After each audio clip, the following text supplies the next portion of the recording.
ایک بہن نے پوچھا کہ کیا کوئی بیوی اپنے شوہر کی میت کو بوسہ دے سکتی ہے، جیسے پیشانی وغیرہ پہ بوسہ دے لینا یا چھو لینا،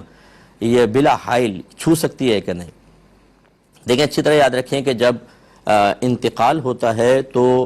شوہر کے حق میں تو فوراً نکاح ختم ہو جاتا ہے، یعنی جیسے بیوی فوت ہو تو شوہر کے حق میں نکاح ختم ہے۔ اسی وجہ سے اگر اس کی پہلے 4 بیویاں تھیں، ایک فوت ہوئی تو یہ اسی وقت ہی چوتھا نکاح کر سکتا ہے۔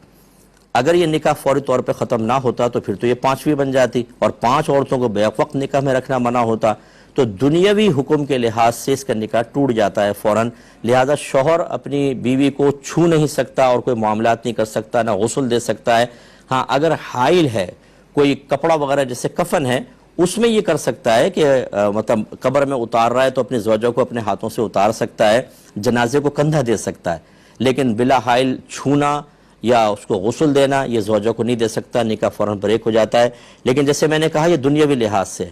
اگر جیسے اس نے دونوں مریں گے اور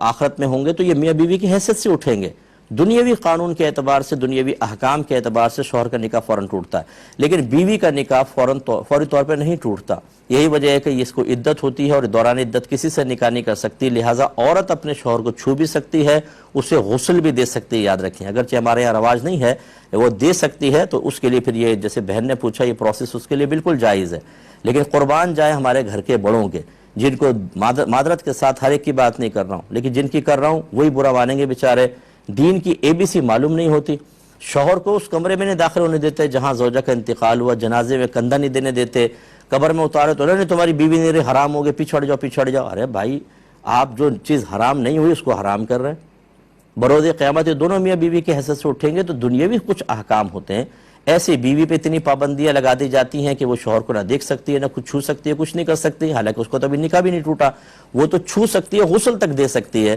ان چیزوں کو ذرا سمجھیے خدارا، اور میں بڑوں سے گزارش کرتا ہوں کہ جب آپ اس طرح کے کوئی شرعی حکم بیان کریں آپ اپنے طور پہ نہ کریں۔ آپ کے خاندان میں کیا ہوتا رہا، آپ کے خاندان میں سارے کوئی مفتی عالم نہیں تھے، وہ بیچارے وہ بھی عام لوگ تھے، انہوں نے کوئی رسم و رواج ڈال گئے اور اپنے لیے بہت بڑا گناہ جاریہ کر گئے۔ آپ تو روکیں اس گناہ جاریہ کو، ورنہ آپ بھی اس میں شامل ہو جائیں گے، آگے گناہ جاریہ ہوگا۔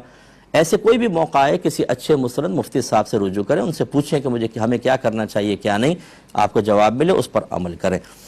ایک